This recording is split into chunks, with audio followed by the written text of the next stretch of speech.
Hello everyone, meet me again Nisrina Fathia Noor and welcome to today's video. So today we're going to explore like a series of 10 academic articles. So basically all of the 10 academic articles is about English language learning. It has the same theme, so it stands upon the theme of vocabulary teaching in EFL contexts. So in these videos, first, I will walk you through all of the 10 articles, like I will walk you through each of them, and then I will highlight the points of the articles and then the benefits and limitations, and then the depth reflections of the article, and then we will after we will discuss about the 10 articles, we will connect the dots like all of each one of the 10 articles. So after that we can uncover how all 10 studies work together to build a comprehensive and understanding learning. Yeah, so let's get started. So let's begin with Lutfi Gazel's article, which lays the theoretical foundation for vocabulary learning in EFL contexts. So basically, the author introduced a strategic framework involving metacognitive, memory, and also activation strategies. So the strength is how it promotes learner autonomy, encouraging students to study vocabulary independently. But however, the limitation is that it's purely theoretical. Yeah, the article is purely theoretical. No classroom data is presented. And the deep analysis of the study, this article is important because it reminds us that before choosing methods, we need to understand how learners can be taught to learn. Move on to the second article. This article brings us directly to the classroom. Yeah, as you can see, the authors observe like junior high school teachers using translation and dictionaries as their main teaching strategy. And also, it's effective in contexts with low proficiency learners or limited resources but lacks variety and creativity. What stands out, what makes this article stands out is how teachers adapt to students' needs. Yet we also see a gap between research-based strategies and what actually happens in real classroom. Move on to the third article. This article explores how games help students learn vocabulary. Games create a meaningful, low-stress environments that promote motivation and better retention.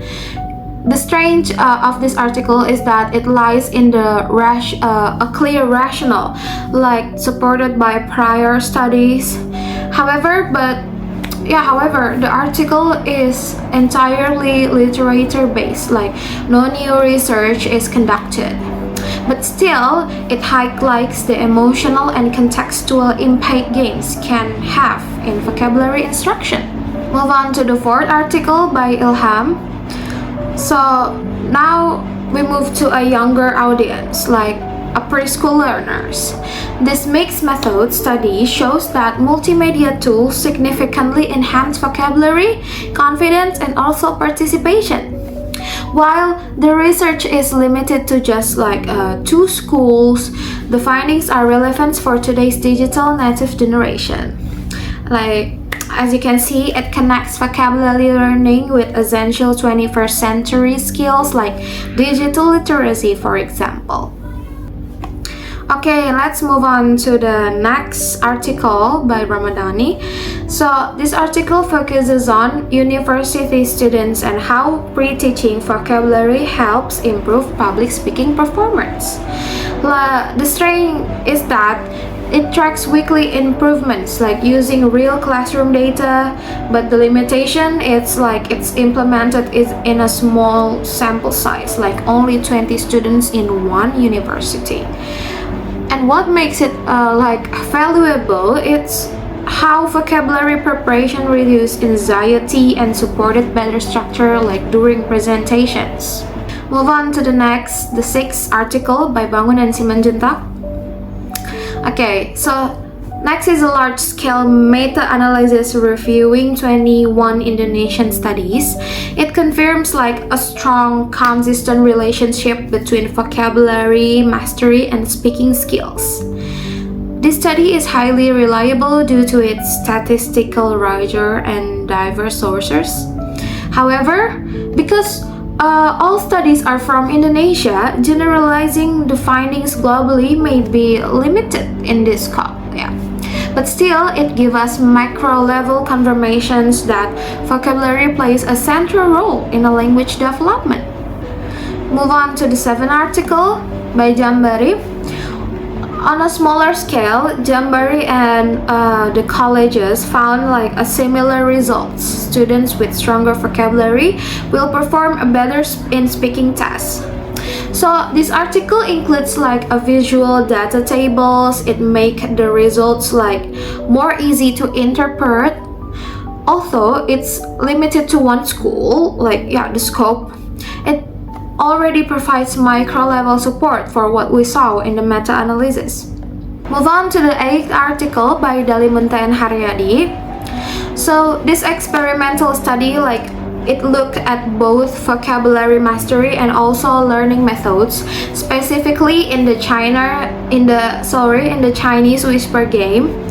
And students with high vocabulary skills who use this method able to perform as the best. The research emphasized that method and vocabulary interact. Teaching strategies greatly influence how well vocabulary is applied. But however, the sample size is limited to only 2 vocational schools. Move on to the next article by Cleverisa and her colleges. So this article shifts the focus from speaking to reading. It shows a strong link between vocabulary knowledge and reading comprehension in junior high school students. The study used online testing, which improves accessibility, but has a small number of participations. But still, it clearly shows that students need a broad vocabulary to fully understand what they read. Okay, let's move on to the next article, or the last article by Pratama and his colleges. Finally, this study looks at vocabulary in relation to translation. After we discuss vocabulary relation in speaking and also reading, now we move to the translation. Okay, so students with richer vocabularies were better at translating English descriptive texts into Indonesian. Of course, Indonesian because it is an EFL learning. Okay, so this demonstrates that vocabulary supports productive skills, not just a receptive ones. Despite a small sample and focus on descriptive texts, the article already highlights how lexical knowledge affects accuracy and also expression. Okay, now finally we will move on to the last slide. So to conclude, what connect all of these studies if you're wondering? So as you can see on the connection between articles, there are 5 connections that we will discuss. First, it was that vocabulary is the core skill. Why? So it was because it's essential, not only for speaking, but also for reading and translating. And second, methods matter. Okay, what is the meaning? So, from multimedia in games to traditional strategies like translation, the approach affects how well vocabulary is learned. The third one, we see how theory meets practice. Ghazal's strategic ideas appear in actual classrooms in the studies by Fauzi Ningrum and Ramadhani. And the fourth one is vocabulary instruction is relevant across all age levels. So as you know from the previous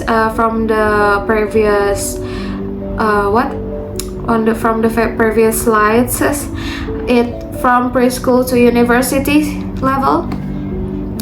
Okay, and finally the last one, the role of vocabulary is confirmed by both large scale. So from what Bangun says, it's small scale, like evidence proving its consistent impact on language development. Okay, and that wraps up our deep dive into all of the 10 valuable articles. And if you were an EFL teachers, students, or researchers, I hope this video will give you a valuable insights. And if you enjoyed this content, please leave likes and comment below these videos. And see you guys in my next video. Thank you.